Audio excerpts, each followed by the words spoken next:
प्रादेशिक मंडळाचे सदस्य अशोकराव बोरकर, शांतनु सरकारपती आणि पवारसाहेब पतपिढीचे चेअरमन देशमुख सरकारपती. आपण तुम्हाला टाळ्या वाजवायच्या आहे. एवढ्या लहान आपल्याला बाबांची शिकवली आहे. धन्यवाद बेटा. ओम साई. शिर्डीतील श्री साईबाबा कन्या मंदिराची इयत्ता 6वीतील चिमुकली विद्यार्थिनी स्वरा नितीन पावसे हिने आपल्या अमोघ वाणीने श्री साई सच्चरित्र पारायण सोहळ्यात उपस्थित हजारो पारायणार्थींची मने जिंकली आहेत. स्वराची आई व वडील नितीन पावसे हे दोन्ही श्री साईबाबा शैक्षणिक संकुलात शिक्षक असून स्वातंत्र्य दिनाच्या निमित्तानं आयोजित कार्यक्रमात स्वरानं मुख्य कार्यकारी अधिकारी तसेच संस्थांच्या वरिष्ठ अधिकारी यांच्यासमोर आजच्या समाजाला श्री साईबाबांच्या शिकवणीची आवश्यकता या विषयावर बाबांच्या विषयी अवघ्या 2 मिनिटात बाबांच्या शिकवणीची किती गरज आहे हे समजावून सांगितलंय. इतक्या कमी वयात बाबांच्या विषयी असलेल्या श्रद्धेतून चिमुकल्या स्वरानं उपस्थितांना केलेलं मार्गदर्शन ऐकून मुख्य कार्यकारी अधिकारी गोरक्ष गाडीलकर यांनी तिचं विशेष कौतुक केलं व याचवेळी उपस्थित श्री साई संस्थान सोसायटीचे चेअरमन विठ्ठल पवार यांनी तिच्या पालकांना स्वराचं हे मार्गदर्शन श्री साई सच्चरित्र पारायण सोहळ्यात आयोजित करण्याचे सुचविले व पारायण सोहळ्याच्या आयोजन कमिटीला स्वरासाठी 5 मिनिट वेळ देण्याची विनंती केली.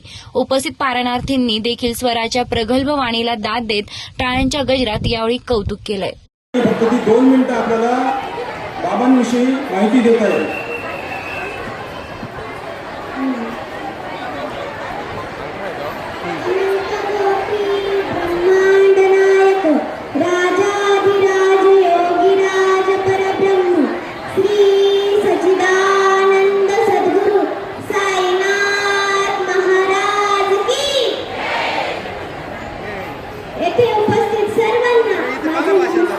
माझे नाव स्वरा नितीन पावसे.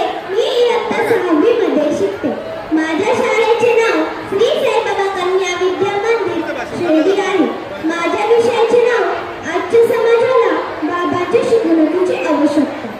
होऊन या प्रत्यक्ष दर्शन निवारी नाही ज्यांचे नयन तयांचे बाबांची शिकवण पुण्य पावन घडवणे. अर्थात ज्या कोणाला बाबांचे प्रत्यक्ष दर्शन त्यांचे डोळे तृप्त झाले नसतील अशा लोकांना आजच्या समाजाला बाबांची शिकवण हीच आयुष्यात मोलाची ठरणार आहे. आजच्या कलियुगात बाबांच्या शिकवणीची खूप मोठी आवश्यकता आहे. होता 2 प्रकारचा बारा अन्नावीन जीव घाबरा जैसे आपला तैसे इतरा जाणील अंतरा त्याची फुला. अन्नदानाबद्दल महत्त्वाचा उपदेश बाबांनी केला.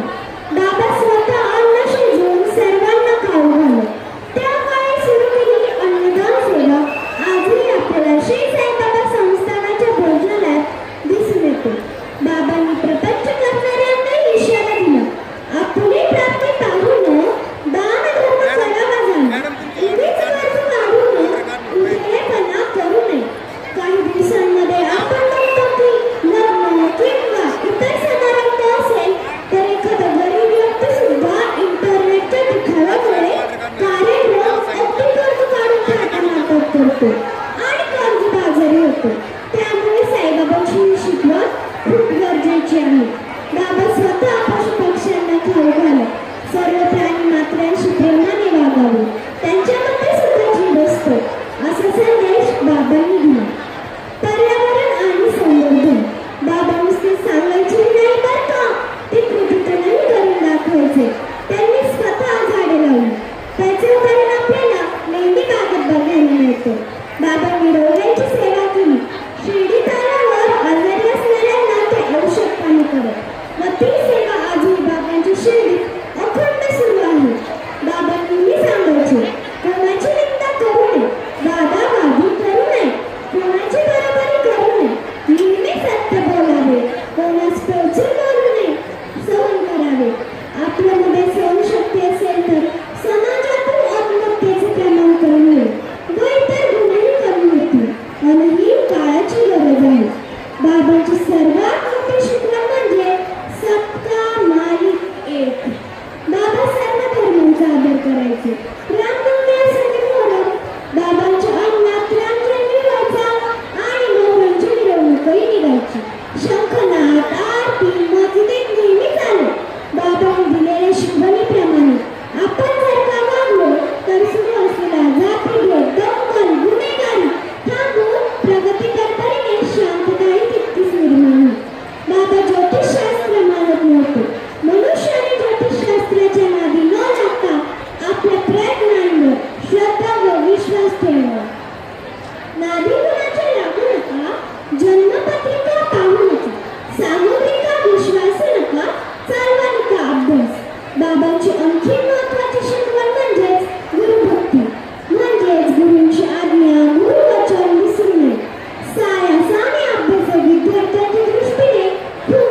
महत्वाचे आहे. पूर्वीच्या काळी गुरूंच्या आज्ञा पाळून विद्यार्थी शिक्षण घेत असत, पण सध्या गुरूंनी रागवलं तर गुरूंना शिक्षण मिळते, त्यामुळे शिक्षणाचा दर्जा कमी होत आहे. सध्याचा विचार करता सर्वात मोठी शिकवण म्हणजे नेहमी आनंदी राहावे, चुकी न करावी किंचित, सदा असावे आनंदभरी, चिंता न करावी, उपदेश नित्य बाबांचा. श्री साईबाबा स्वतः आनंद स्वरूप होते. त्यांचा स्वभाव विनोदी होता. भक्तांना हसवण्या करता ते स्वतः गुणगाऊन व्यक्त करत व ते पटवून द्यायचे की संसारात अनेक दुःख व संकटे तर नेहमीच असतात, पण त्या आठवड्यात चिंताग्रस्त होऊन आपल्या आजारांची वाढवून नेहमी हसत व आनंदी राहा. आज तंत्रज्ञानाबरोबर बाबांच्या शिकवणीची तेवढीच गरज आहे. सोडून या लाख चतुराई, स्मरण निरंतर साई साई, वेडा पार होईल पायी, संदेह काही न धरावा. सोडून या लाख चतुराई, स्मरण निरंतर साई साई, वेडा पार होईल पायी, संदेह काही न धरावा. बाबांचे विचार या संपूर्ण विश्वाला कल्याणकारक ठरणार आहेत.